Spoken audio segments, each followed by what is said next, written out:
అఖండలో ఈ క్యారెక్టర్ ముందు బాలయ్య బాబు గారికి చెప్పారా? అఘోరా క్యారెక్టర్. ఓకే, చెప్పిన తర్వాత షూట్కి వెళ్ళారా? 1 minute సార్ ఆయన వినింది. బాబు ఇప్పటివరకు మనం 2 scene ఇలా చేసాము, సోషల్ ఫార్మాట్ చేసాము, ఇప్పుడు సోషల్ ఫార్మాట్ 2.5 hours కష్టమైపోతుంది, మరి ఏం చేద్దామండి. నేను ఇలా అఘోరా క్యారెక్టర్ అనుకుంటున్నాను. అఘోరా అంటే విభూతి పూసుకొని హెయిర్ పెంచి వచ్చి ఇదా అన్నాడు. అవును బాబు, కాకపోతే బాలయ్య బోయపట్టాలి ఉంటారు కదా బాబు. కుట్టారుగా, బాలయ్య బోయపట్టి అలా ఉంటారు కదా. నిజమేనండి, మీ ఇష్టం, ఎప్పుడు గెటప్ చెక్క ఎప్పుడు వెళ్ళిపోతాం, ఇంతే జరిగింది. ఓ అంతేనండి, చాలా సింపుల్, చాలా సింపుల్. ఆ క్యారెక్టర్ ఎలా జర్నీ చేస్తాను, ఎందుకు నువ్వు చూసుకుంటావు కదా అన్నాడు ఆయన. ఓకే, అంతే, చూసుకోండి, తర్వాత మనం గెటప్ అంతప్పుడు కావాలంటే అప్పుడు ఏదైనా ఊరికే నేను ఎలా వెళ్ళాలి చెప్పండి నాకు చాలు అంటే అది నమ్మకం అండి, షీర్ ఫెయిత్ మీ మీద ఉన్న నమ్మకం అండి. అంతే, ఆ నమ్మకం ఉన్నప్పుడు మనం చాలా బాగా ఇంకెక్కువ వేసుకుంటాం అండి మా భుజాన. అది ఒక రకంగా హెవీ వెయిటేనండి. ఇప్పుడు కథ విని బాగోలేదు, ఇది మార్చండి, ఇలా మార్చండి అంటే అప్పుడు సమానమైన నిష్పత్తి ఉంటుంది రెస్పాన్సిబిలిటీ. ఇప్పుడు అంతా మీదే, మంచి అయినా చెడు అయినా. సో మీరు ఆ యాంగిల్లో మళ్ళీ సింగిల్ హ్యాండ్ ఫైటే కదా మీది. మరి దాన్ని మీరు ఎంజాయ్ చేస్తారండి బాగా బాగా. ఎలా? ఎందుకంటే నేను రీమేక్ చేయలేను సార్. రీమేక్ చూపిస్తే నాకు కిక్కు రాదు. నాకు రోజు స్ట్రగుల్ పడాలి. అమ్మ ఈ షాట్ ఎలా తీయాలి, ఇది ఇలా పెట్టాలి, ఇది మార్చాలి, బ్లాక్ మార్చాలి, నుంచి ఇది బయటికి తీయాలి. ఆ కిక్ ఉన్నప్పుడే నేను డైరెక్టర్గా బతికున్నట్టండి. అది లేని రోజు నాకు అవసరం లేదు సార్ అది. అందుకే నేను రీమేక్లు చేయనండి. రీమేక్లు చేయరు అసలు, ఆ ప్రస్తావన కూడా మీ దగ్గర రాదేమో. నేను చేయనండి, చేయలేను, నాకు కిక్ ఉండదు. అది నేను చూస్ చేసేదేం సార్.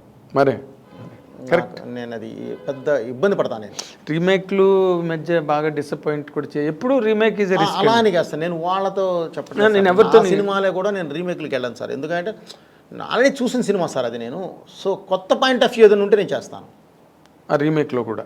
కొత్త పాయింట్ ఆఫ్ వ్యూ దానికి ఇప్పుడు నేను చేసిన దానిలోనే నాకు భద్ర ఉంది, సెకండ్ వెర్షన్ ఉంది, నాకు నేను చేయగలను. ఓకే, భద్రకి సెకండ్ వెర్షన్ ఉంది, కానీ సెంట్రల్ పాయింట్ అదే ఉంటుంది. ఆ సెంట్రల్ పాయింట్ మార్చాలి, మారిస్తే వచ్చేస్తుంది మొత్తం కొత్త కథ వస్తుంది. ఓకే, సింహ కూడా అలాగే ఉంది, తులసికి లేదండి, సింహాకు ఉంది అలాగే. ఇదే ఉంటుంది, సెకండ్ వెర్షన్ ఉంటుంది. సెకండ్ అంటే అదర్ వెర్షన్, ఇంకో రకంగా కూడా తీయచ్చు సినిమా. ఓకే, అదర్ వెర్షన్ అలా ఇంకేదన్నా నేను వెళ్ళినప్పుడు చేయగలను. కాదు సార్, దాన్ని ఎవరు డిసైడ్ చేస్తారు? మీకు మీరే డిసైడ్ చేసుకుంటారు కదా 2 వెర్షన్స్ ఉన్నప్పుడు. అంతే కదా సార్. అమ్మ మీరు మామూలు కారండి కాదు సార్, ఎందుకంటే అది మా ధర్మం సార్. అది ధర్మం ఏంటంటే సార్, ధర్మం ఏంటి తేడా వచ్చిందంటే గొప్ప పగిలిపోతుంది. ఇప్పుడు ధర్మం ఓకే, మీ బాధ్యత, మీ ఉద్యోగ ధర్మం, లేకపోతే మీ బాధ్యతలో ఉండే ధర్మం అది. బట్ ఏదైనా ఒక బ్రిటిష్ వాళ్ళు ఎక్కువగా కౌన్సిలింగ్ని నమ్మేవారంట. కౌన్సిలర్స్ కూర్చుని డెసిషన్ తీసుకోవడం అది. అవును, అది అప్పుడు బాధ్యత అన్నది అందరికీ పంపకం జరుగుతుంది. ఇక్కడ మీరు 2 వెర్షన్స్ రాసుకుని 2 బాగున్నాయి దీనిలో వెళ్దామని అనుకోవడం మాత్రం ఇప్పుడు నాకు సాహసమే. నాకు ఒక రైటర్ స్వింగ్ కూడా ఉంటుందండి, వాళ్ళతో కూడా కూర్చుంటాను సార్. ఓకే, కూర్చొని వాళ్ళ అభిప్రాయాలు కూడా మొత్తం వింటామండి. వాళ్ళతో పాటు కూర్చొని వాళ్ళ అభిప్రాయాలతో పాటు మొత్తం అంతా కూడా అభిప్రాయం తీసుకున్న తర్వాతే ఫైనల్ చేసుకుని నేను వెళ్తానండి. Okay, then you will arrive at final decision. Yes sir. Okay, ఇప్పుడున్న ఇది ఎలా ఉంది, ట్రావెల్ ఎలా కావాలి, ఏంటి వాటి ఇప్పుడు నడుస్తున్న ట్రెండ్ ఎలా ఉంది, ఓకే, ఎవరిని మనం ఖాయం చేస్తున్నాం, ఈ సినిమా ద్వారా ఎవరిని ఫస్ట్ ఆడియన్స్ మన సినిమాకి రావాలి అనేది కంపల్సరీ ఇది పెట్టుకుని కూర్చుంటాను. ఓకే, తర్వాత నాకు అంటే మీరు ముత్యాల సుబ్బయ్య గారి దగ్గర అసిస్టెంట్గా ఉన్న రోజుల నుంచి మీరు నాకు తెలుసు. ఇన్ జనరల్గా సుబ్బయ్య గారు అన్నీ కూడా మమతల కోవిల, మమతానురాగాలు, ప్రేమ, బంధం, ఇలాంటి సినిమాలు సుబ్బయ్య గారు అన్నీ దాదాపుగా. కానీ మీరు అంత ఇమోషనల్ ఎరప్షన్ ఎక్కడి నుంచి అడాప్ట్ చేసుకున్నారంటే? సార్ అడాప్ట్ అదేం లేదు సార్, టైం, ఆ టైంకి అది కూర్చుంది సార్. ఆ తర్వాత నేను 2004కి నేను డైరెక్టర్ అయ్యాను. అవును, ఆయన దగ్గర నేను పనిచేస్తుంది 98, 99, 2000 ఆ లోపే చేశాను సార్. ఆ తర్వాత 2001 నుంచి నేను బయటకు వచ్చేసాను. ఓకే, 3 years ఫైల్ పట్టుకొని తిరిగాము. 2004లో నేను భద్రా స్టార్ట్ చేశాను. అప్పటికి చాలా మారిపోయినాయి అండి. సో ప్లస్ నా పాయింట్ ఆఫ్ వ్యూ ఒకటి ఉంటుంది సార్. నేను అప్పటి వరకు ఉన్న రవితేజ గారు ఒకలా ఉన్నారు. ఓకే, నేను ఇతనితో చేస్తే ఏం చేయాలి, బాలయ్యతో చేస్తే ఏం చేయాలి, చిరంజీవి గారితో చేస్తే ఏం చేయాలి, ఎవరైతే ఉన్నారో వీళ్ళతో చేస్తే ఏం చేయాలి అనేది నాకు ఒక ఇది ఉంటుందండి. సో ఆ కాలమాన ప్రకారం మారిన దీని ప్రకారం మార్పుల ప్రకారం అది చేంజ్ చేసుకుంటూ వచ్చామండి, దానికి తగ్గట్టు మారుతూ వచ్చాం.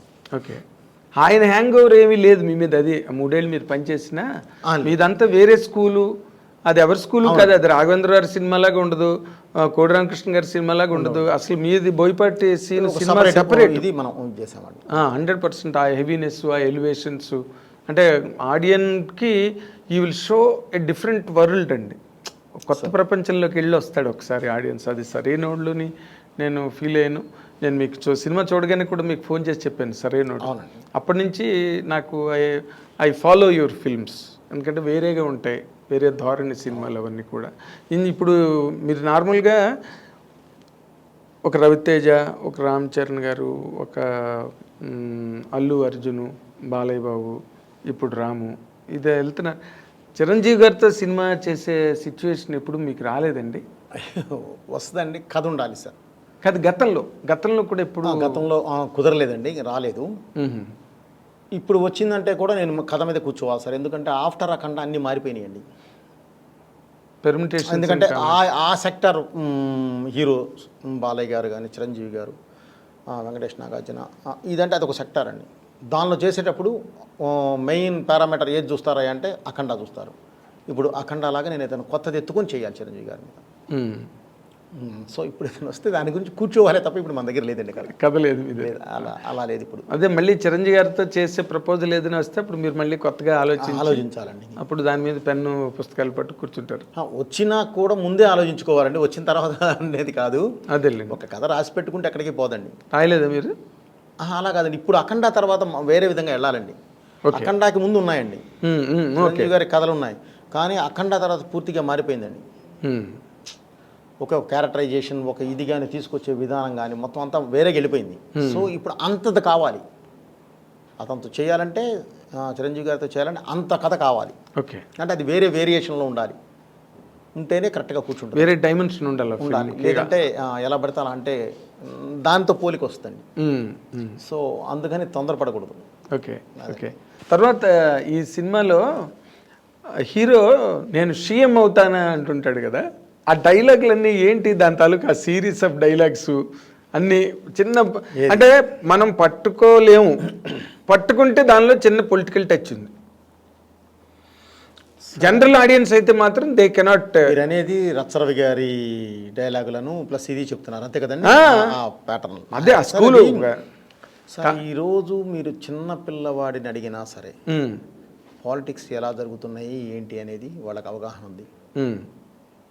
ఈరోజు జరుగుతున్న వాటి మీద ఉన్న ఒక విశ్లేషణే అది చెప్పడం జరిగింది. రచ్చరవి గారితో కానీ ఏదైనా సరే హీరో గారితో కానీ చేయడం జరిగింది.